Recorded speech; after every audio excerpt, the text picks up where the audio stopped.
y être. Ouais, c'est quand vous voulez. Ok, bonjour à tous. L'audience est ouverte. Veuillez vous lever, s'il vous plaît.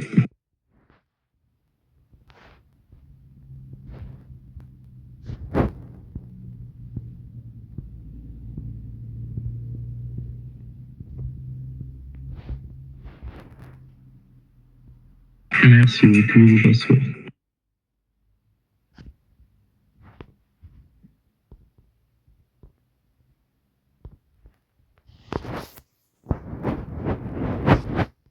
Ok, alors nous sommes ici réunis aujourd'hui pour, dans le cadre du dossier OPJ 2026-010 concernant un homicide volontaire présumé commis le 20 août 2026 dans une zone résidentielle à Hollywood.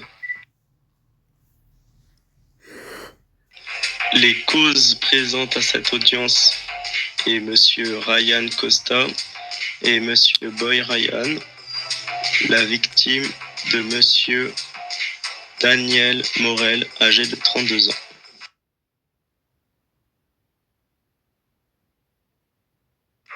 Je rappelle que le tribunal doit examiner les éléments à charge contre les éléments favorables à l'accusé et rend sa décision au regard des éléments présentés dans l'audience.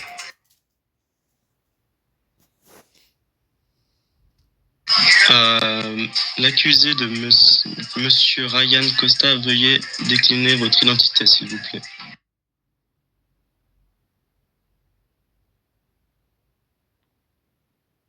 Bonjour, monsieur le juge. Bonjour. Je me présente, Ryan Costa, 29 ans, militaire, on peut dire ex-militaire, parce que je me suis fait virer de ma faction. Okay.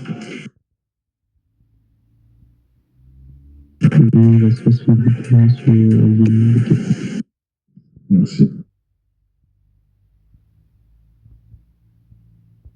L'accusé, monsieur Boy Kevin, s'il vous plaît, veuillez décliner votre identité.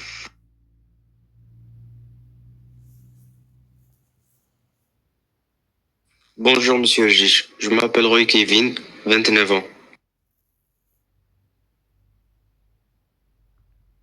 Ok. Je vous laisserai vous rasseoir, monsieur.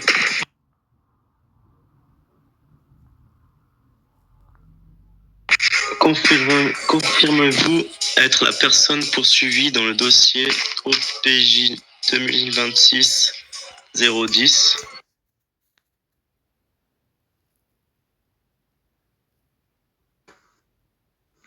Oui.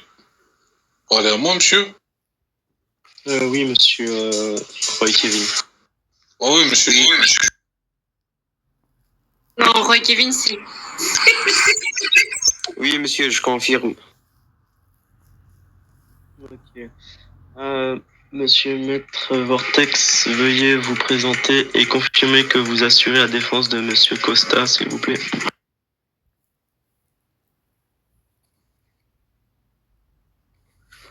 Bonjour à tous, et bonjour monsieur le juge, bonjour monsieur le commissaire.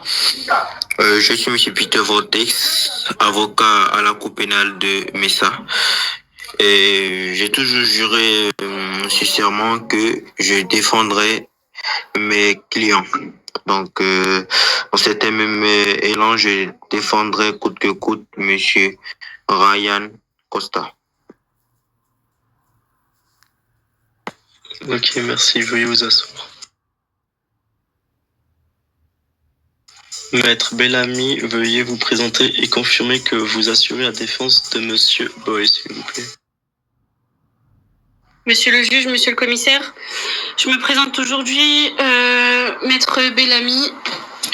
Actuellement, je défends mon client qui est monsieur Roy Kevin, actuellement au procès d'aujourd'hui. Et merci, veuillez vous asseoir.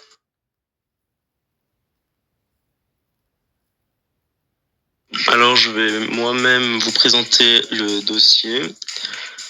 Alors, selon le rapport de police judiciaire, les forces de l'ordre sont intervenues le 20 août 2026 dans la zone industrielle résidentielle à Hollywood après la découverte de monsieur Daniel Morel, grièvement blessé. Malgré les tentatives de réanimation, son décès a été constaté sur place. L'examen médico-légal indique que la victime est décédée à suite de plusieurs blessures causées par arme à feu. L'horaire approximatif du décès est situé entre 22h15 et 22h45. L'enquête a ensuite permis d'identifier M. Ryan Costa comme principal suspect. Plusieurs éléments ont nommé été recueillis. Témoignages, vidéosurveillance, échanges téléphoniques, identification d'un véhicule, perquisition et découverte d'éléments matériels.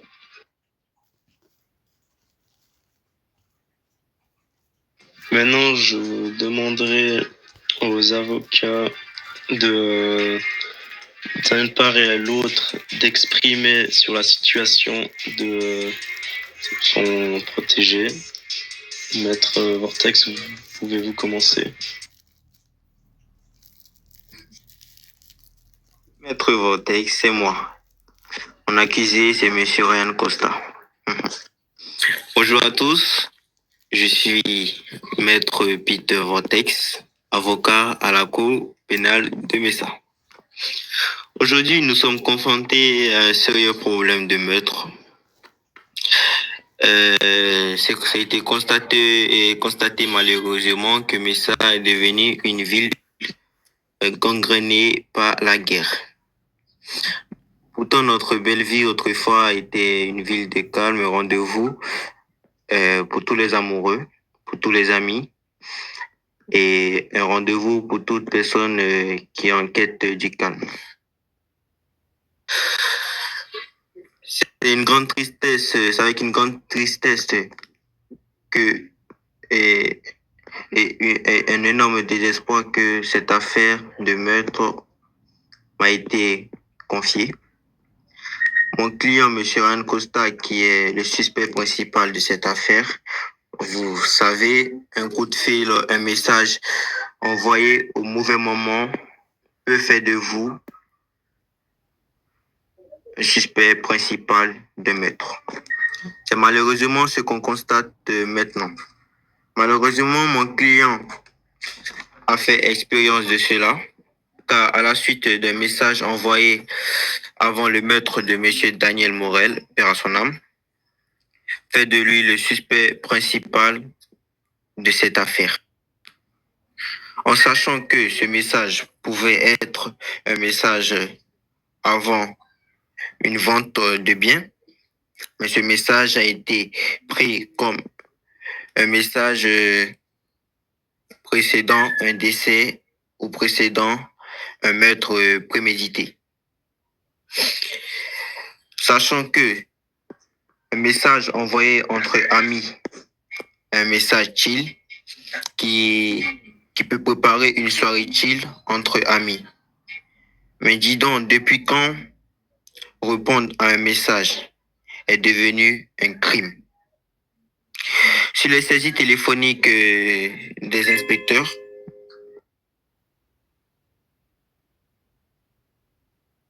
on voit aucun message portant à croire que c'était un guet-apens. C'est preuve, c'est M. Daniel Morel même qui a convoqué mon client, M. Ryan Costa, de se présenter à ce lieu.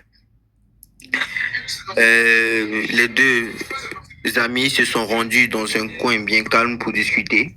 Et là, il y a eu un tir qui a été détonné. Je dirais pas ce tir vient de qui. Bien sûr, je suis pas là pour accuser qui que ce soit. Mais à la suite de ce tir, mon client Ryan Costa a pris peur et a fui la scène. Malheureusement, son véhicule a été identifié comme le véhicule du meurtrier. Son message a été identifié comme le message précédent qui a précédé un meurtre. Et il est aujourd'hui convoqué à la cour de justice de Messa parce qu'il est le suspect principal. Pourtant, sur à ce même lieu, il y avait aussi M. Kevin Boy. N'est-ce pas, M. Kevin Boy? Je vous laisserai pas répondre. J'affirme que j'étais sur les lieux. Donc là, M. Kevin Boy était présent à cet endroit, bien évidemment.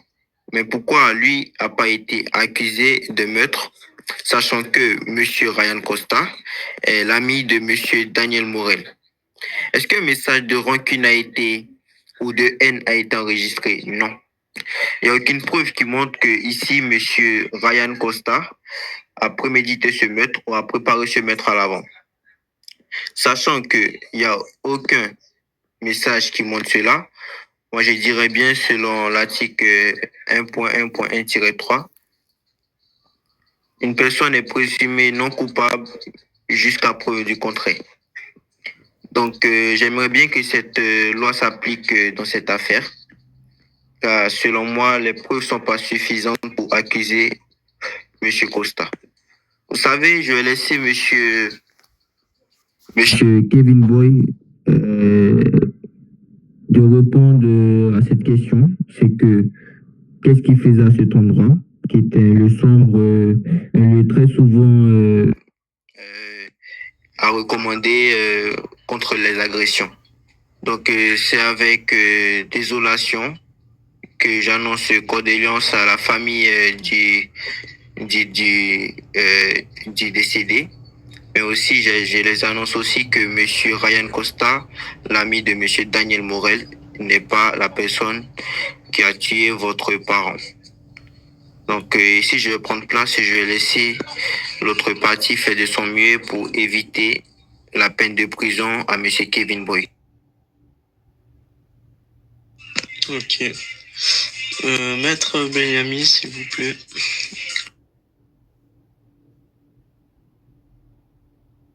Monsieur le juge, monsieur le commissaire, bonjour. Je me présente aujourd'hui devant vous afin de défendre monsieur Kevin Roy, dont le nom apparaît dans ce dossier en qualité de témoin, mais dont la présence à proximité des lieux semble désormais susciter des interrogations. Et c'est précisément cette confusion que je souhaite aujourd'hui dissiper, parce qu'il existe une différence fondamentale entre être à proximité d'une scène de crime et être l'auteur de ce crime.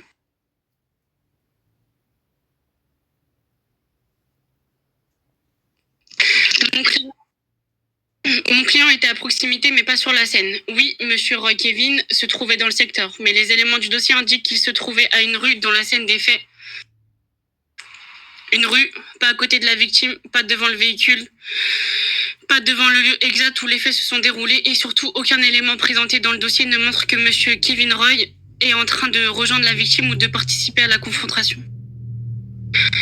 La proximité géographique ne suffit pas à établir une culpabilité. Si être présent dans le quartier à un moment, d'un crime suffisait à devenir suspect, alors chaque personne présente dans les rues voisines devrait être placée sur le banc des accusés. La justice ne peut pas fonctionner sur cette logique. Mon client est un témoin par un auteur identifié. Le dossier présente M. Kevin Roy comme un témoin. Pourquoi? Parce qu'il a entendu les événements. Il indique avoir entendu une dispute plusieurs détonations. Il a ensuite observé M. Ryan Costa quitter rapidement les lieux au bord d'un véhicule gris. Ce témoignage est particulièrement important. Pourquoi? Parce qu'au lieu de cacher ce qu'il savait, M. Kevin Roy a parlé aux enquêteurs. Il a donné ce qu'il avait attendu, il a donné ce qu'il avait vu. Il a communiqué des informations permettant justement à l'enquête de progresser. Un véritable auteur cherchant à dissimuler son implication aurait-il spontanément fourni aux enquêteurs les éléments permettant de reconstituer la scène? La défense vous laisse apprécier cette question. Ce que Kevin Roy a vu doit être distingué de ce qu'il n'a pas vu. Monsieur Kevin Roy n'affirme pas avoir vu le meurtre. Et c'est justement ce qui rend son témoignage crédible.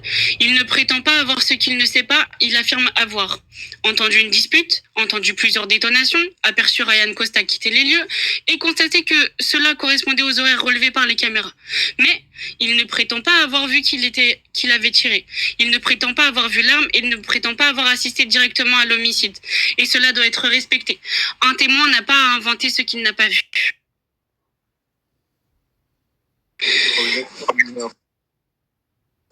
Monsieur le juge, il existe un élément particulièrement intéressant dans ce dossier. Le rapport de la police judiciaire précise que le témoignage de Kevin Roy correspond aux horaires relevés par les caméras. Cela signifie que son récit n'est pas simplement une histoire racontée après coup. Les images de vidéosurveillance viennent corroborer une partie de ce qu'il rapporte.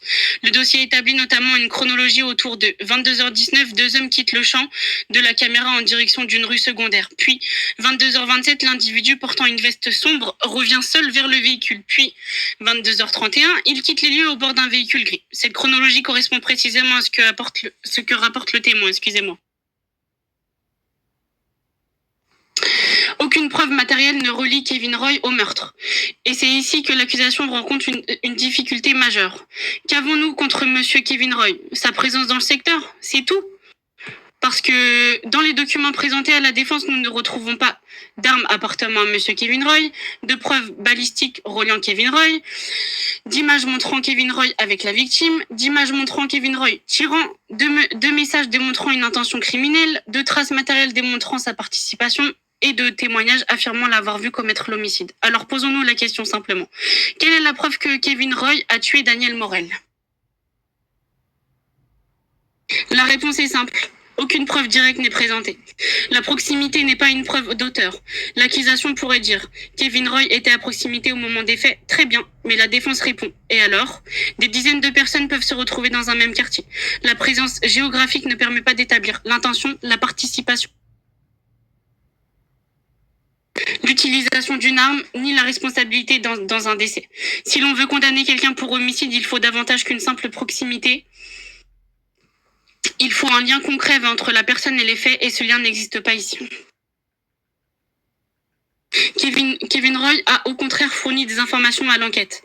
Il faut également prendre en considération le comportement de mon client. Kevin Roy ne s'est pas présenté devant la police judiciaire pour raconter une histoire permettant de se disculper artificiellement.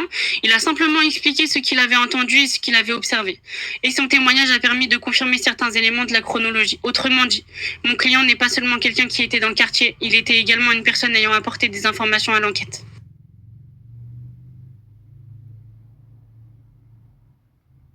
D'accord. Attention à ne pas transformer un témoin en suspect par simple convenance. Monsieur le juge, c'est peut-être le point le plus important de cette défense. Au départ, monsieur Kevin Roy est entendu comme témoin. Puis, parce qu'il se trouvait dans le secteur, son nom devient susceptible d'être examiné comme celui d'un éventuel suspect. Mais pourquoi ? Parce qu'il était à une rue, parce qu'il a entendu des coups de feu, parce qu'il se trouvait dans le quartier. Si tel est le raisonnement, alors nous transformons automatiquement tous les témoins potentiels en suspects. Et cela serait extrêmement dangereux. Un témoin peut être proche d'une scène. Un témoin peut être voire même une personne quitter les lieux. Cela ne fait pas de lui l'auteur. Le véritable élément à examiner, qui a été vu. Le témoignage de Kevin Roy est particulièrement intéressant parce qu'il ne désigne pas lui-même comme auteur. Il apporte avoir vu M. Costa Ryan quitter les lieux. La vidéosurveillance présente également des éléments concernant un homme à proximité, une veste sombre, un véhicule gris, les déplacements des personnes, puis le départ du véhicule. Cela démontre surtout que l'enquête possède d'autres pistes et d'autres personnes à examiner. On ne peut pas simplement prendre Kevin Roy constater qu'il se trouvait dans le secteur et lui faire porter la responsabilité d'un homicide sans preuve supplémentaire. Le doute doit profiter à Kevin Roy. La défense ne vous demande pas de déclarer Kevin Roy est innocent parce qu'il le dit. Non, nous vous demandons quelque chose de beaucoup plus simple. Jugez-le sur les preuves. Et les preuves présentées ne démontrent pas qu'il a organisé l'homicide, participé à l'affrontement, utilisé une arme, tiré sur M. Morel Daniel ou provoqué son décès. La seule chose réelle établie concernant mon client est qu'il se trouvait dans le secteur et a été témoin d'éléments sur la scène. Conclusion. Monsieur le juge, mon client n'est pas devant pour n'est pas devant vous parce qu'une preuve l'accable. Il est devant vous parce qu'une proximité géographique a créé un doute. Mais la justice ne condamne pas sur un doute. Elle condamne lorsqu'une culpabilité est suffisamment établie. Et dans le dossier de monsieur Kevin Roy, nous avons une présence dans le quartier, pas sur la scène, un témoignage, mais aucun témoignage le désignant comme auteur, des informations fournies à l'enquête, mais aucune preuve démontrant une participation. Une proximité temporelle, mais aucune preuve matérielle reliant mon client au tir. Alors, je vous pose une dernière question. Si Kevin Roy avait réellement été l'auteur de cet homicide, où est la preuve qui permet de l'établir? Où est l'arme? Où est la preuve balistique? Où est la vidéo? Où est le témoin qui l'a vu tirer? Et où sont les messages démontrant son intention? Il n'y en a pas dans le dossier présenté. En conséquence, la défense demande à la juridiction, à titre principal, la relaxe, l'acquittement immédiat de monsieur Kevin Roy, faute de preuve établissant sa participation à l'homicide de monsieur Morel Daniel, à titre subsidiaire. Si la juridiction estime que des vérifications supplémentaires sont nécessaires, nous sollicitons que monsieur Kevin Roy soit considéré comme témoin essentiel à l'enquête et non comme auteur présumé, dans l'attente d'éléments matériels et objectifs. Monsieur le juge, mon client n'est pas coupable parce qu'il se trouvait à une rue d'une scène de crime. Il est simplement devenu le témoin d'un événement tragique. Nous ne transformons pas celui-ci qui a vu les faits en celui qui les a commis. En l'absence de preuves directes, je vous demande de rendre à Kevin Roy sa liberté et de prononcer sa relaxe. Je vous remercie, monsieur le juge. Merci. Je vais encore maintenant juste poser 2-3 questions. Monsieur Costa, vous allez maintenant pouvoir répondre aux questions d'éléments qui sont présentés contre vous. Reconnaissez-vous avoir rencontré monsieur Daniel Morel le soir du 20 août 2026?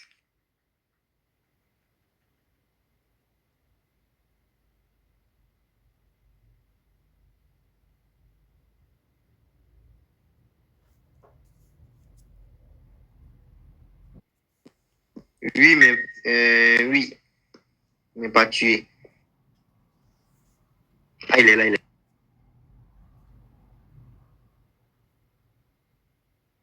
Ensuite, monsieur, pour quelle raison avez-vous tiré sur monsieur... pardonnez. À quelle heure êtes-vous arrivé? Posez la question à moi, monsieur. Oui, monsieur, c'est savoir à quelle heure vous êtes arrivé sur place. Ok.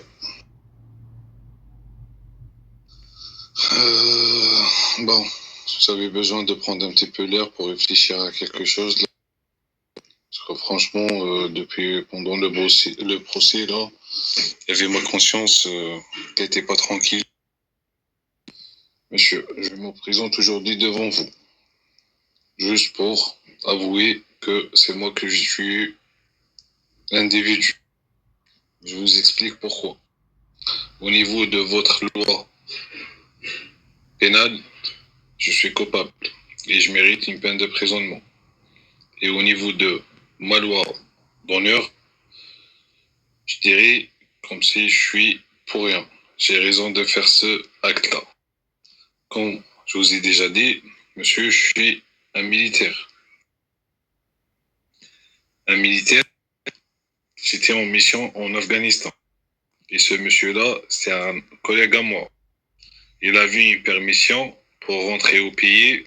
C'est pour ça, je lui ai fait confiance. J'ai envoyé quelques cadeaux à ma famille. Et au moment où il est rentré au pays, il est parti chez moi pour donner les cadeaux que j'ai envoyés avec lui. Ce monsieur est là. C'était un ami à moi. Et il a profité de l'occasion de mon absence et de la confiance que j'ai fait. Il a fait quoi? Il a essayé de draguer ma femme, monsieur.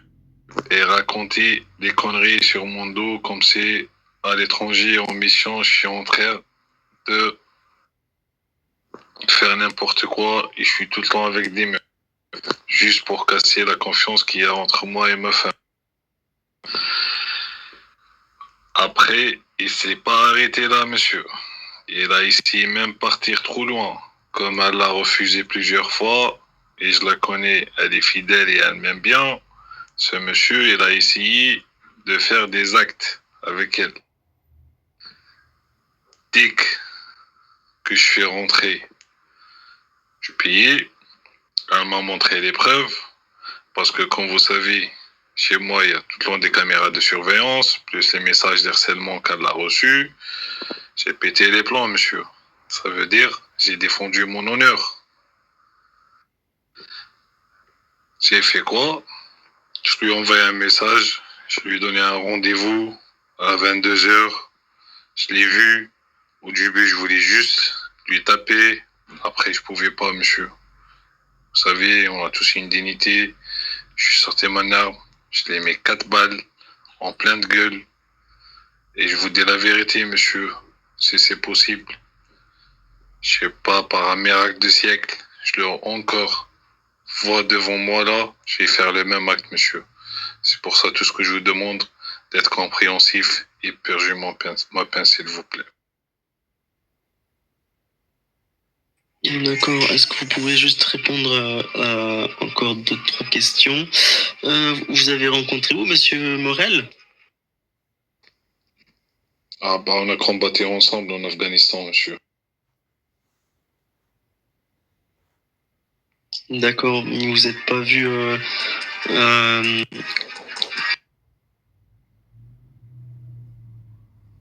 Monsieur mon honneur, Oui, monsieur Peters.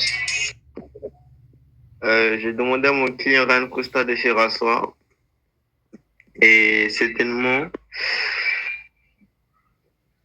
dans ce couloir, on nécessite ce qui s'est passé. On ne peut pas aussi se baser sur des faits racontés par une personne traumatisée. Il a dit...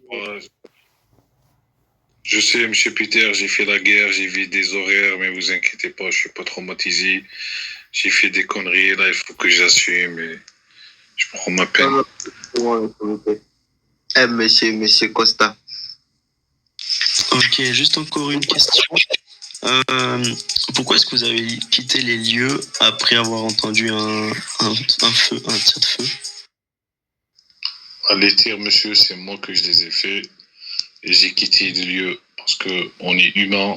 Et j'ai essayé de m'échapper. Et comme je vous ai dit, et à ce moment-là, j'ai pas réfléchi. J'avais des nerfs. Je voulais juste le tuer. Je l'ai tué. Après, j'ai pris la fuite. J'ai dit, on sait jamais. Peut-être ils vont pas me croiser, ils vont pas me choper, ils vont pas. Mais malheureusement, comme j'ai pas de chance, j'étais bête. Il y avait les traces, les messages. En plus de ça, il y avait monsieur le témoin qui était là-bas. J'ai pris la voiture grise derrière moi. Et je vous ai tout dit en fait. Je demande juste d'être compréhensif et avoir une petite peine légère. Mettez-vous à ma place, monsieur le juge.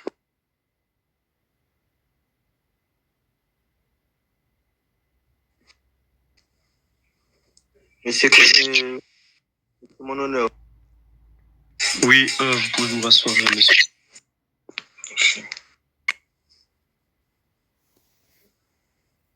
Voilà. Là, monsieur Kevin Roy est un homme avec beaucoup de pouvoir. Je sais pas qu'est-ce que raconte monsieur Ryan Costa, mais il aurait pu le corrompre à mon insu. J'ai prêté serment pour le défendre, quel que soit ce qui arrive. Et donc, c'est dans mon devoir de le défendre, même s'il il avoue avoir fait les crimes. Sur le réseau, c'est qu'il ne faut pas qu'une personne complice de ce meurtre sentir. Et c'est avec cette soif de la justice que aussi je veux que l'affaire M. Kevin Roy soit examinée. Est-ce qu'il n'a pas été complice de ce meurtre? Est-ce que c'est pas l'employé de M. Ryan a fait ça? Est-ce qu'il n'a pas payé M. Ryan pour donner un faux témoignage? Je sais pas. En tout cas, mon client a prêté comment dire, a prêté serment aussi et a dit que la vérité. Donc la vérité est sortie de sa bouche. Il a confirmé qu'il était le meurtrier de Monsieur Daniel Morel, père à son âme. Mais Monsieur Kevin Roy est-il non coupable? C'est maintenant la nouvelle affaire à laquelle vous êtes confronté, monsieur le juge. Parce que dans cette affaire, il n'y a aucune étape qui doit être à négliger. Pourquoi monsieur Kevin Roy s'est trouvé là? Pourquoi mon client décide de plaider coupable? Est-ce parce qu'il a été payé pour faire quelques ans de prison et après, au moment d'être relâché, recevoir une prime? Je sais pas. Mais ce que je suis sûr, c'est que monsieur Kevin Roy s'est trouvé pas là-bas par hasard. Il est peut-être même le meurtrier de monsieur Daniel Morel. Mais comme la loi le dit, nous allons rester sur des suspicions. Aujourd'hui, le suspect principal est le meurtrier. Mais le deuxième suspect qui se fait passer pour un témoin est peut-être aussi le prémoniteur de ce meurtre.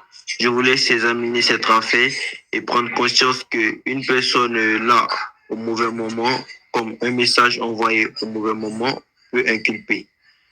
Donc c'est avec de tristesse que je vous annonce que aujourd'hui, c'est peut-être pas un seul meurtrier, mais il y en a peut-être deux dans cette salle. D'accord. Je vais maintenant vous poser quelques questions. Monsieur Roy, veuillez nous expliquer au tribunal ce que vous avez vu ce soir-là.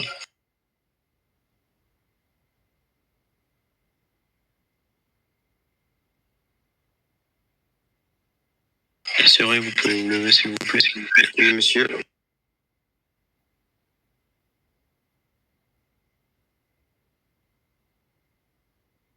Je me présente, Roy Kevin.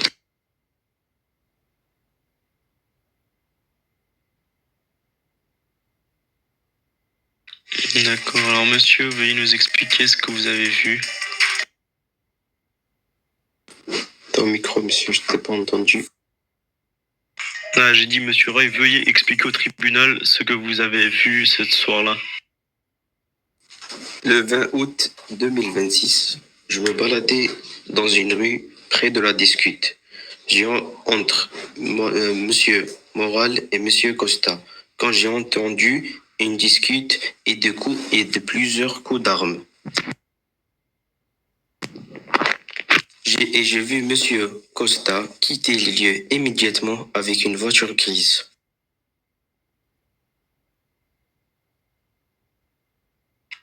D'accord.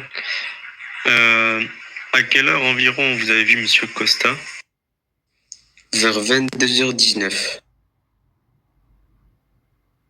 Et où se trouvait-il?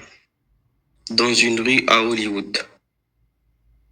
Une rue résidentielle. D'accord. Comment avez-vous pu l'identifier? Monsieur Moral, c'était un ami à moi et j'étais pas courant pour cette rencontre. Quand j'ai approché, j'ai vu monsieur Moral, il est mort par plusieurs coups d'armes et j'ai vu monsieur Costa quitter les lieux immédiatement avec une voiture grise. D'accord.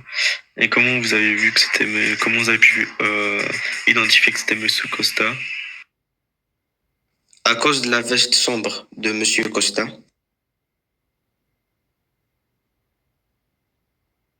D'accord. Pouvez-vous confirmer qu'il s'agisse bien de Ryan Costa? Oui, je confirme.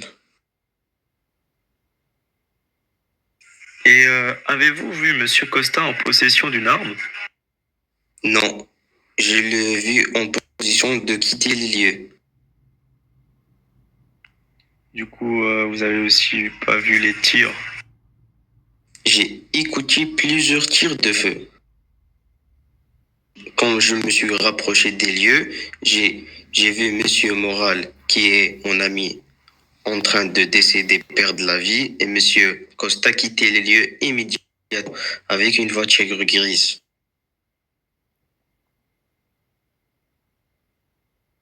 D'accord. Du coup, lorsque vous dites avoir vu monsieur Costa quitter les lieux, après les faits, avez-vous personnellement vu les faits ou seulement son départ? Son départ seulement.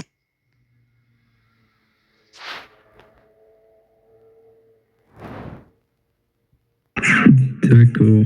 Alors, je vous laisserai du coup vous rasseoir.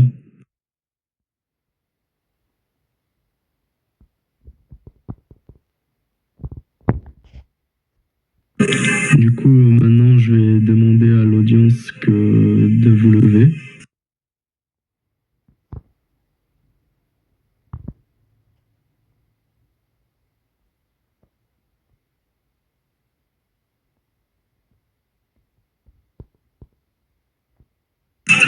Du coup, après l'examen de l'ensemble des éléments présentés au tribunal, des témoins... Ah oui.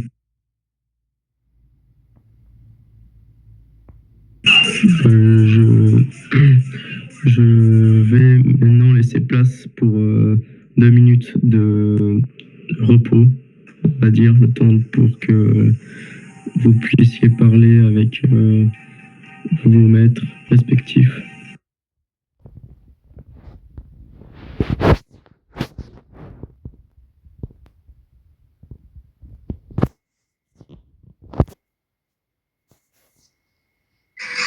Voilà. Je vous laisserai du coup vous relever pour cette deuxième partie.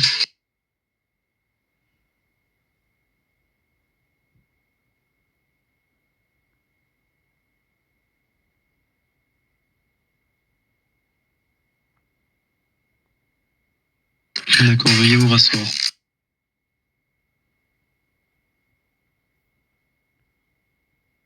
Alors, le tribunal considère que les éléments présentés formant un ensemble suffisant cohérent permettant d'établir À la responsabilité de monsieur Ryan Costa dans les faits qui lui en sont reprochés.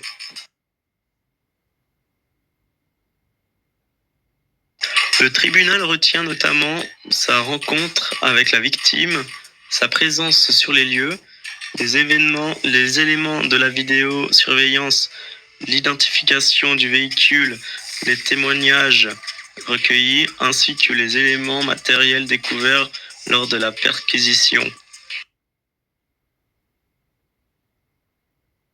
En conséquence, monsieur Ryan Costa est déclaré coupable des faits retenus à son encontre.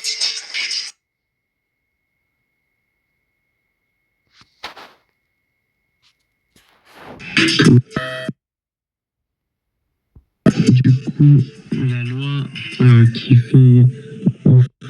a été enfreinte est l'article 421.1 qui est... Attends.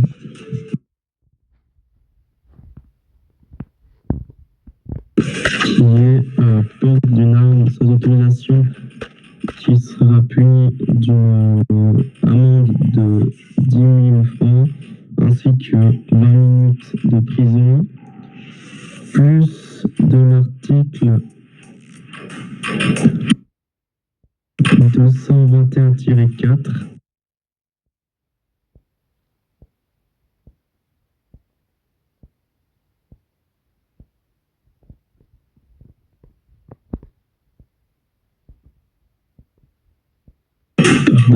qui est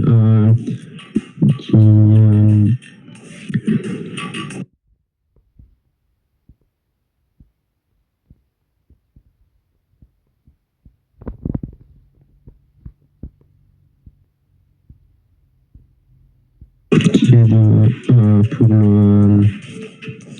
le port d'armes, que vous n'aviez pas d'autorisation de port d'armes.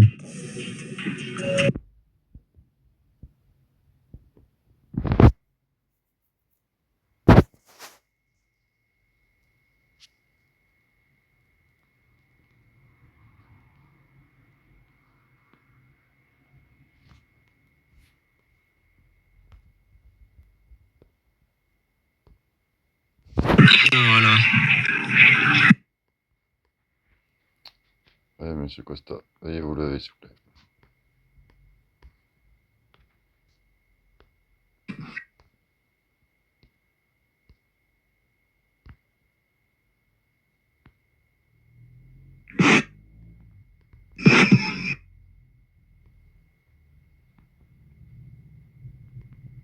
Veuillez me suivre.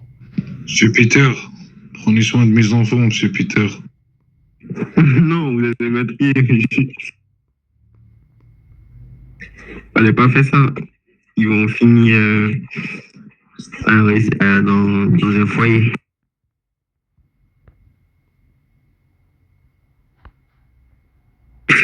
Du coup, je vous laisserai tous vous lever. On va annoncer la fin de ce tribunal.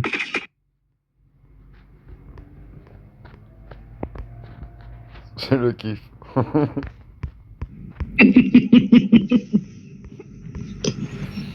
Et voilà, vous voici en prison. Ok. Bah, je vais laisser monsieur Ryan ici.